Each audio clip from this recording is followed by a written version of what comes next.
Unlock the mystery of the East, mastering directional vocabulary in English. Hello everyone. Welcome back to our English language learning series. Today, we're diving into the fascinating world of directional vocabulary, specifically focusing on the cardinal direction, east. Knowing your cardinal directions can be incredibly useful, whether you're asking for directions, navigating a new city, or simply trying to orient yourself. So let's unlock the mystery of the East.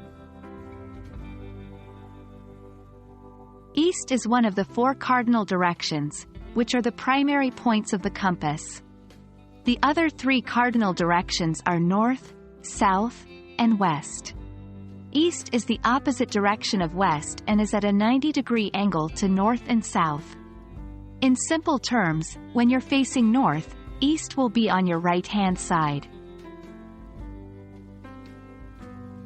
So, what are some characteristics that make east special? Here are a few. 1. Sunrise. The sun rises in the east and sets in the west. So, if you ever get lost, you can look for the sunrise to figure out which direction is east. 2. Cultural importance. In many cultures, east holds significant importance. For example, in some spiritual traditions, east is considered the direction of new beginnings and potential. 3. Geography. The terms Middle East or Far East are used to describe regions relative to Western countries, even though these terms are somewhat Eurocentric. 4. Navigation. In terms of navigation, E usually represents east on maps and compasses.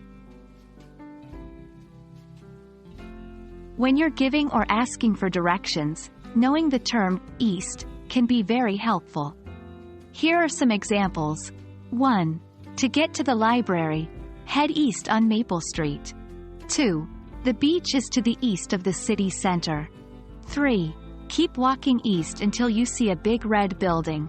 Understanding these sentences can greatly assist you when you're navigating unfamiliar places. Finally, you might encounter idiomatic expressions or common phrases involving east. Here are some examples. 1. East meets west, a phrase that describes the meeting or fusion of Eastern and Western culture or ideas. 2. Go east, young man, a phrase encouraging people to seek opportunities in the East. 3.